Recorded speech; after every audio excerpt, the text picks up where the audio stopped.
Mission Log Supplemental. Number 26. The one with your Star Trek pals.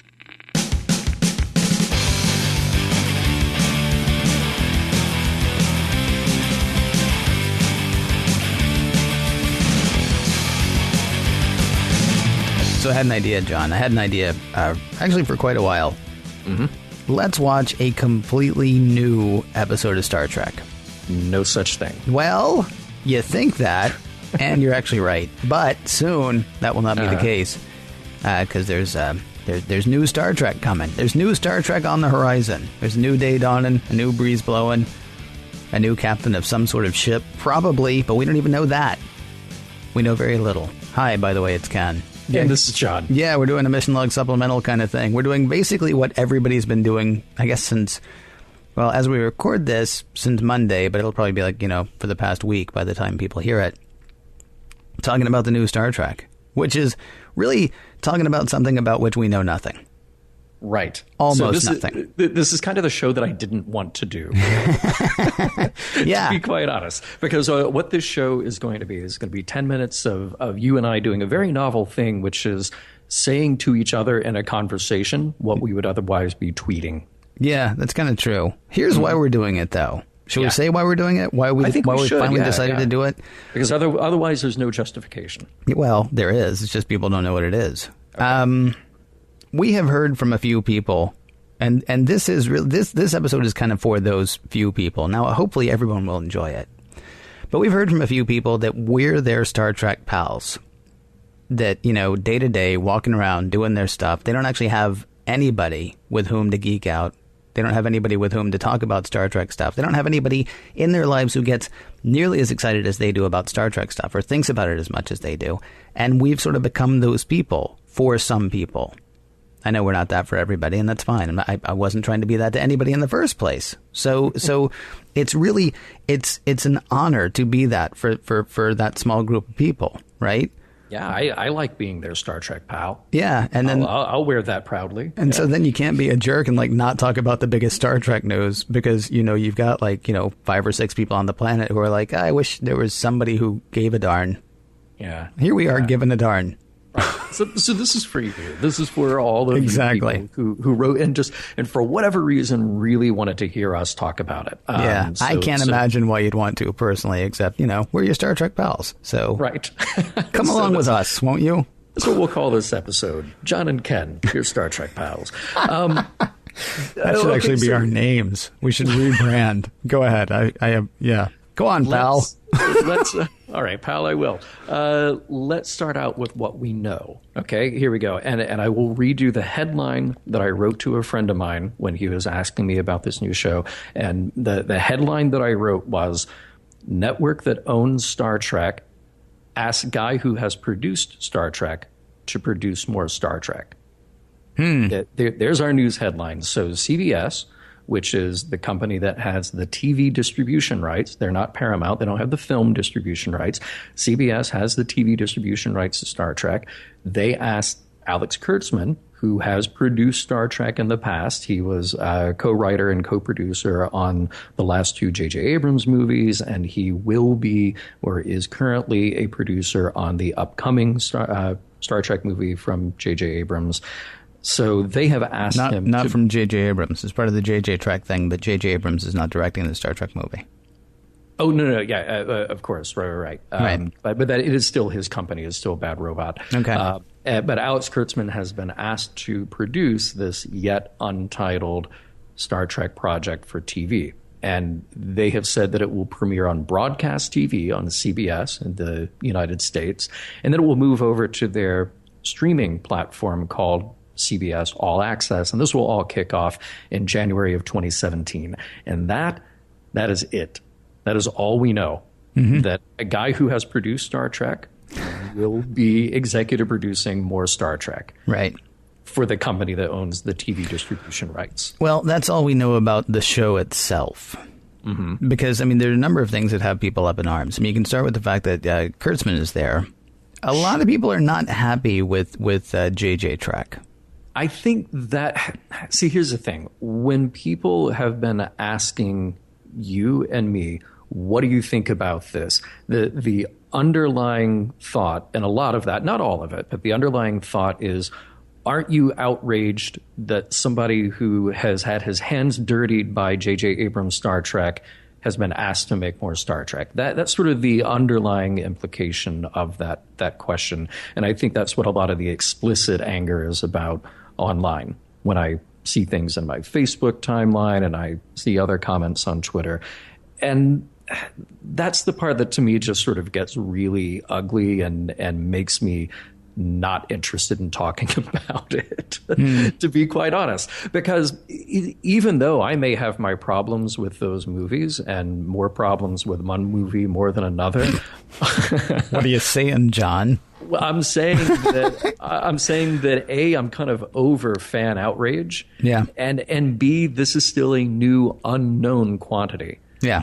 We have no idea. And the way that TV works, an executive producer is not the guy who is day-to-day writing scripts. Right.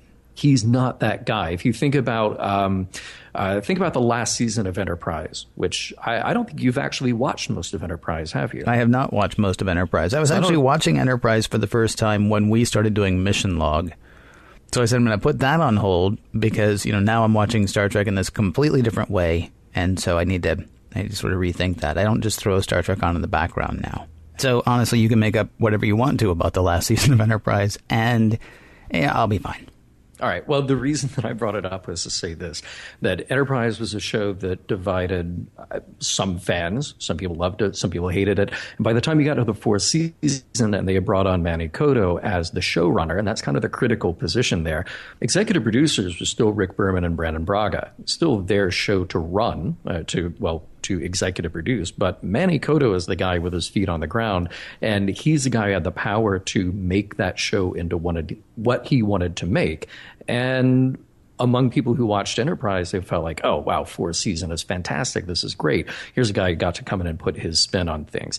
I say all of that to say that because we know that Alex Kurtzman is executive producer, it actually doesn't tell us anything about the showrunner, about the point of view of the show, they haven't released any information about time or location or characters or premise or anything like that. Except that it's going to be all new characters. That's the one thing that we do know.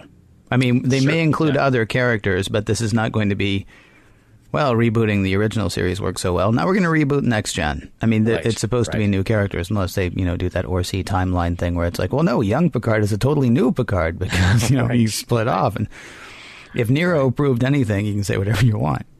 Well, and then so let's talk about that a little bit, because with those movies, you had the collection of Orsi, Kurtzman, Lindelof, and J.J. Abrams. But even in our conversation with Bob Orsi, it was him saying, like, okay, well, this was my call, but this other thing was not. Mm-hmm. And it was sort of that combination of people that led to the final product of what you got. So it's not just one person, and certainly not just Alex Kurtzman coming in and saying, here are all the things we're doing with the new movies. It didn't work like that. Right. So it's very hard for me to get worked up one way or the other to say this will be amazing or this will be terrible, because I won't know until January 2017 when I turn on CBS and watch that first movie. Here's the one thing that is very exciting. And I think this is something that we have heard repeatedly at every convention we've gone to, and certainly we hear it in emails and responses from people as well. It's episodic. Mm-hmm. That's fantastic. I mean, you are finally going to, theoretically, you get a better shot, I'll put it that way. You get a better shot of actually exploring the kinds of things that Star Trek was originally built to do when you can take a few weeks. When you can do not necessarily smaller stories in scope, but smaller stories, and that, well, we're not going to blow $100 million on this one story in the hopes of making $400 million back, right? I mean, you're not doing a tent pole at this point. You're more doing a campground, I guess, a bunch of little tents rather than one giant tent that's trying to make all of the money. That part is honestly very exciting. Now, do you want to do a weird thing that we've never had to do with Star Trek before? Sure. You want to talk about the business model? Yeah. All right. Because I think that's the other thing that has divided a lot of people. Yeah. This has made a lot of people very angry. And I'm kind of shocked at that. I don't know why I'm Wait, shocked. should we say what it is first? Oh, sure. Yeah. So CBS, as John said a minute ago, or a moment ago, or a few moments ago, is going to be doing the pilot, I guess, or the first episode is going to happen on broadcast television. And then the rest of it goes on CBS All Access, as you mentioned earlier. Now, CBS All Access is an online thing, although the line between online and television is getting blurry. And I think that's part of what CBS is doing. I mean, the reason it's getting blurry is because it's shifting. It's sort of like that thing when you sit at the doctor's office and, you're sort of between lenses at this point. Right. I know that I personally watch almost everything that I watch online, be that on my iPad, on my iPhone occasionally, but that's a little small, or Apple TV. Mm-hmm. And there are all kinds of streaming devices out there. There's the Roku, there's the Amazon Fire whatever thing. There's Google Chromecast, and this is just as we talk about this minute. By 2017, who knows what else there will be. Right. And I think because more television is moving online, CBS is saying, all right, well, let's kick this. We're going that way, so let's go ahead and get a bunch of people to come with us right now. And so for $6 a month, you have access to everything that CBS is showing live. Then you have on-demand access to the stuff that they just showed you, like last night's Colbert Report, not Colbert Report, whatever. Last night's Late Show with Stephen Colbert is available today because you have CBS All Access. And then you've got access to all kinds of other stuff. Like all of the other Star Trek stuff is already available on CBS All Access right now. From original series, I assume animated series, but I'm not sure. But then, all the live action stuff is there. Mm-hmm. And so, I mean, that's the way TV is going. My other thing that I do, besides Star Trek stuff, is I do a technology newscast. And Jon Stewart is producing stuff for HBO that's going to it's going to be available on HBO, but HBO is really pushing the fact that he's going to be doing stuff for their online service. TV is going online. Yeah. And so Star Trek, the next version of Star Trek is going online. And are they using the love of the Star Trek fan to get people to pay for their stuff? Absolutely. Yeah. I mean, it's like, see also The Sopranos, The Wire, Deadwood. That's not a CBS property, HBO is, and I can't think of the L Word, I guess, was sure. Showtime, which is CBS. Nurse Jackie, Dexter. This is what they're doing. It's not tied to cable anymore. It's tied to online. And yeah.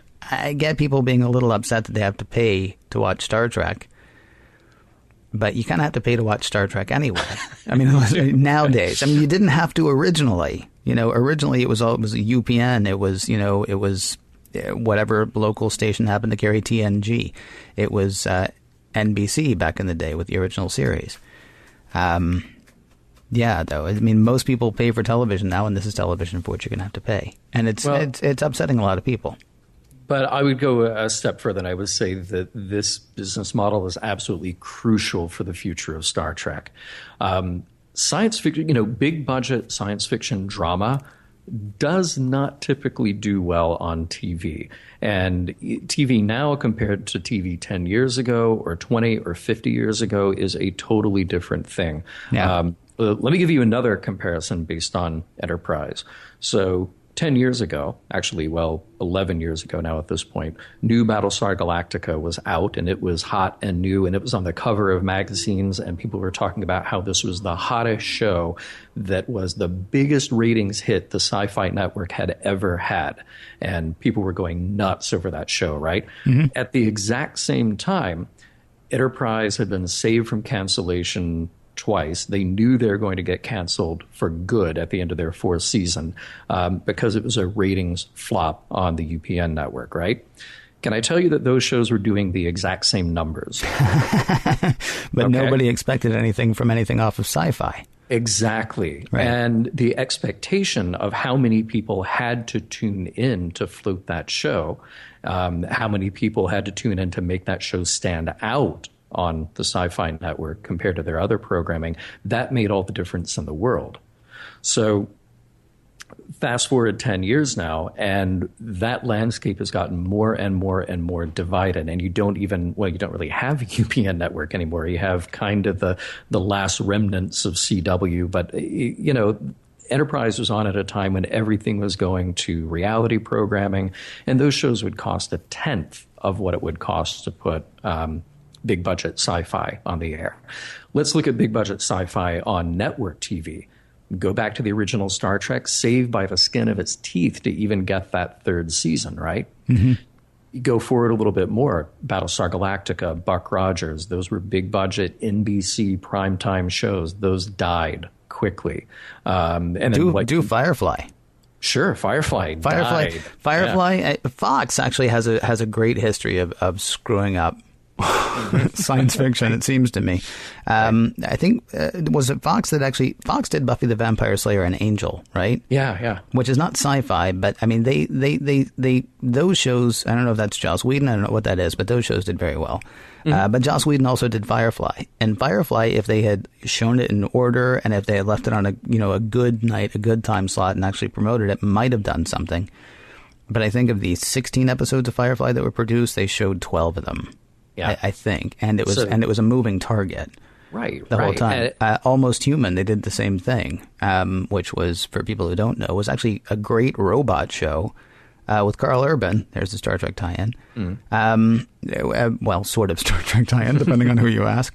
It was a fantastic show, and they showed it out of order, and it was never clear when it was going to be on, and it died a quick and painful death, or a slow and painful death. It didn't last long, but it was painful to watch it go. I guess maybe that's a good way to say it. Anyway. Well, and I think CBS is being very prescient here about what TV looks like now and what TV will look like in a little over a year from now. You can't maintain a big budget sci-fi TV show on network TV where things have to get moved around. They have to find the audience and they have to make that money back. I'm hoping, and I assume, that this new show will be big budget, and it will have great writers, and it'll have great material, and it'll have interesting character arcs and story arcs that we want to follow for some time to come. We would all feel cheated if it premiered and then the audience kind of went away because other things were competing for that attention. And if it didn't make that Friday night time slot, then it gets moved and moved again, and then suddenly it's gone before you even knew it was there. I don't want that to happen to this. This is the only way to guarantee almost that this show can live on its own and keep going on its own. And let's talk about the value proposition there.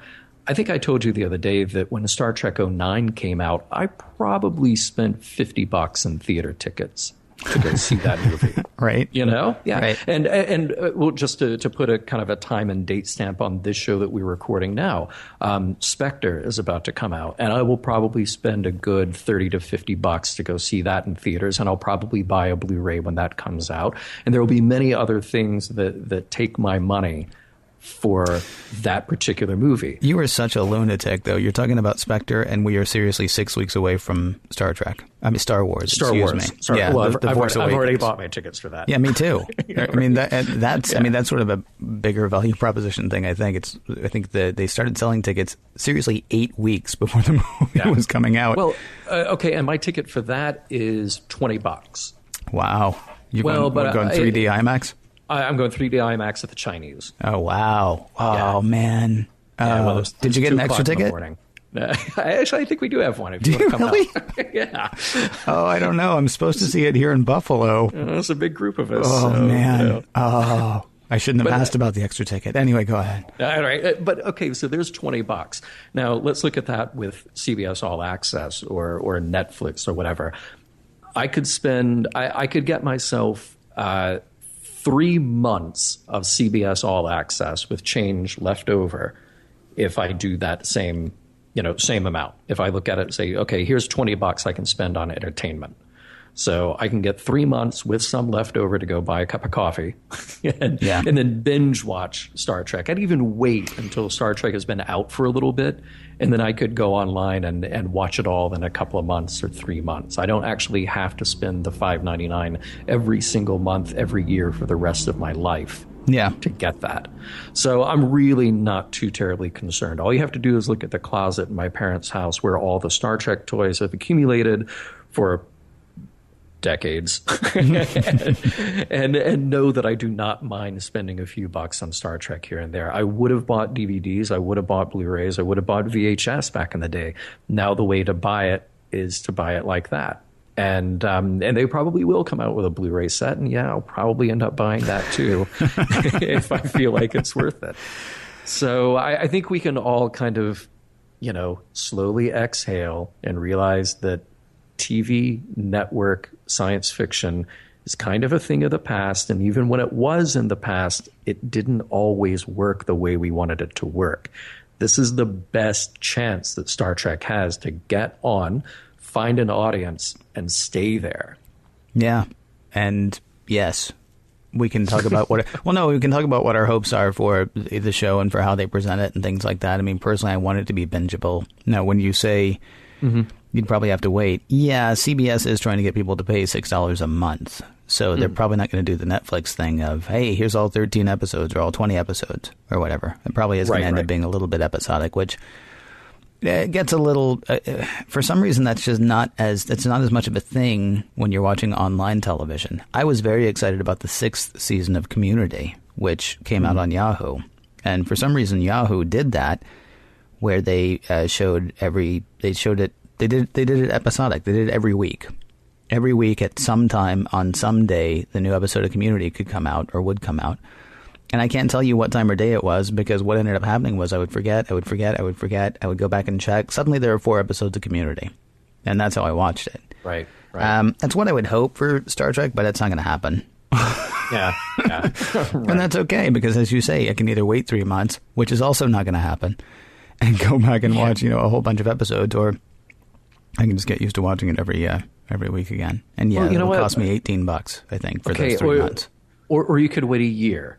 Yeah, that's really not going to happen. You're a lunatic now. Well, I'm saying for people who feel like the value of $6 a month doesn't worth it. They could wait a year and spend $6 once. Yeah. And then watch an entire season worth, or however much they've made at that point.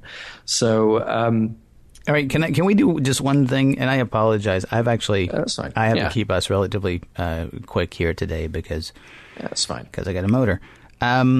Can I say one thing that I hope for this show? Okay, go ahead. All right. I don't, if it's on a space station, that's fine. If it's on a planet, that's fine. If it's on a starship, that's fine. I don't care which of those things it is. What I hope for is just throw me in the middle of it. That's the one thing. Having watched the original series and then watched Next Gen, as we did recently. Yeah. You go back to The Cage or you go back to The Man Trap, either one. Star Trek started with, hey, we're doing what we always do. I'm not going to introduce myself because you know who I am. I'm not going to introduce this guy because you know who he is. We're not doing introductions. We're in the middle of something here. And you either need to keep up or step off. I found the beginning of Next Gen boring. I love Next Gen. I was excited about it because it is my Star Trek. But when we went back and watched it, I was like, wow, how seriously? Why don't we just print out a dossier for everybody? I missed, when we meet Pike in The Cage, he's thinking about quitting. This is the beginning. Right. This is the beginning of the hero's journey for us. Is he's just had the tar kicked out of him, and he's like, man, I'm so close to done. That is the only thing I wish for. That's if anybody ever hears anything that I have to say about this, just throw me in the middle of something exciting. I don't want to do the whole, hold my hand and walk me through it. I'll learn as I go. That's the only thing. So now, John, you get one wish. Okay. What is it? I agree with you that I don't care if it's on a planet or a starship or any of that. And I honestly don't care when it's set. It could be in the 22nd, 23rd, 24th century. I really don't care. As long as the stories are about people and not about space battles. And I think Star Trek mostly has been very good about being that.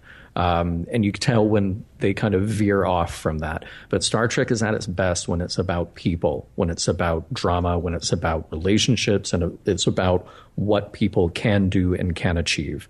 So as long as they sort of have that as their guiding principle, they're not pulling their hair out about, did the Romulan War occur here, and then did the Klingon peace happen here? And that's all fine background. It is. But make sure that you're putting character first. Okay, your answer is better. I want to change mine. Hey, can we just say one other kind of cool thing? Just going back to this idea about CBS On Demand and All Access and all of that. Yeah. That there's a really cool opportunity here for Star Trek to do something it's never done before, which is that you can really drive home those long arcs, those long character arcs, long story arcs, and they have the freedom to not worry about time restrictions, content restrictions. I mean, not that Star Trek is going to go a direction of being super adult and they need to make it super edgy or Star Trek After Dark. They don't need to use, choice language to make it, newer and better and grittier. But there's a freedom that comes with being on that platform that you simply don't get with conventional TV. You were going through that list of shows that you like on HBO and Showtime, and I would throw in, shows that are original programming for Netflix and Hulu that just have complete freedom to do what they want to do.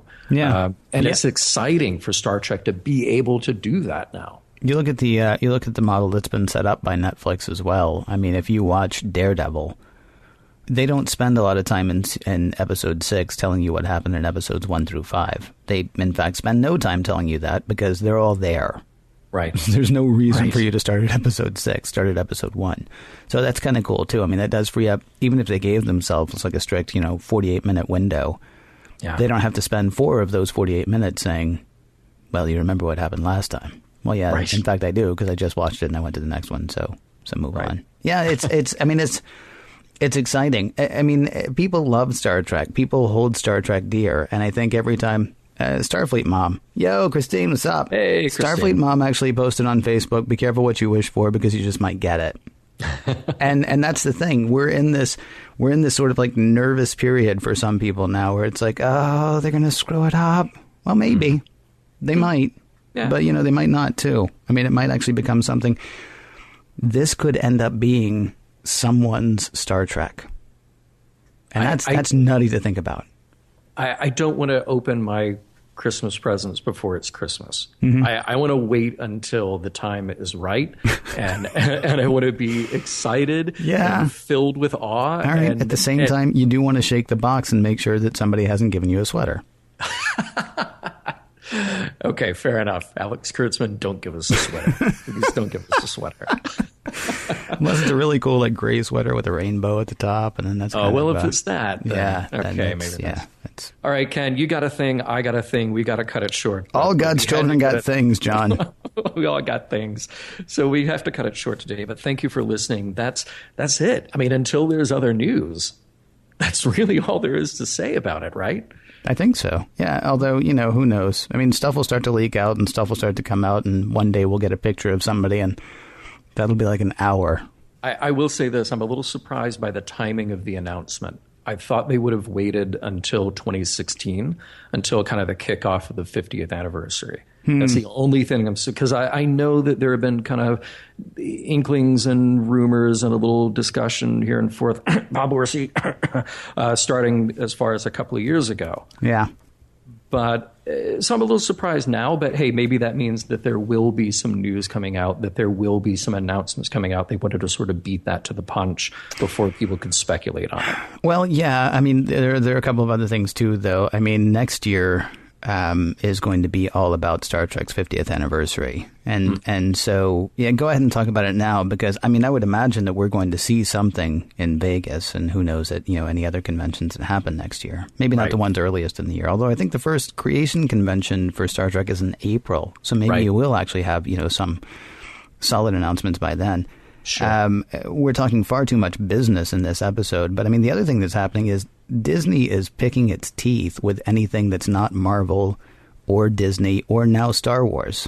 Yeah. I mean, and we get a Star Wars movie, the public gets a Star Wars movie this year and gets a Star Wars movie next year. Right. I mean, getting out ahead of this, I mean, it wouldn't surprise me if the ink wasn't even dry on whatever preliminary deal CBS had before they went and ran it through the mimeograph and passed it out to everybody because I mean, next year is the 50th anniversary of Star Trek, and it's languished in a lot of ways. I mean, certainly people have kept it alive, and there are the JJ movies, and there's all kinds of sort of ancillary stuff. I mean, certainly there are also the fan produced productions, or the Mm-hmm. You don't want to say amateur, you don't want to say fan produced. They're the other Star Trek productions. Independent nonprofit productions, yes, exactly. So, I mean, certainly there's a lot of interest. But, yeah, I mean, you kind of want to get ahead of, I mean, they're going to be like, 5 more superhero movies and 2 Star Wars movies and who knows what else Disney has to, pump out there. Probably a couple of Pixar films. It makes perfect sense to me to do it as soon as you have something to say, rather than, wait, there's no better time than now for them to say, by the way, we do know that we actually have this thing. And by the way, as mission log, we do know that the mission has now been extended. Yep. Poor Kolchak, the Night Stalker. I know. Kolchak, Moonlighting, Super Train. Now I'm doing WKRP. I'm doing Love Boat with some other guys, not you, Ken, so don't worry about that. I know. Yeah. But yeah, all that stuff was put on hold, and we always imagined that Mission Log would go to the very end of what we have now, then the JJ movies, then whatever comes next, whether it was going to be on TV or online or whatever. That's kind of how we've always talked about it. I really like the idea of looking at a show in retrospect, where you can take it all in, and because we're not a news show. So we'll talk about it. We'll watch it in a year, and then we'll talk about it in 12 years. Or 12, whatever. Whenever we get to it. I don't know. Yeah. All right. You got a thing, I got a thing, we got things. All right. See everybody. Thank you to our Star Trek friends for listening. That's from us, your Star Trek friends. No, pals. It's Star Trek pals, dude. Come on. We're chummy, we're pals, we're bon amis.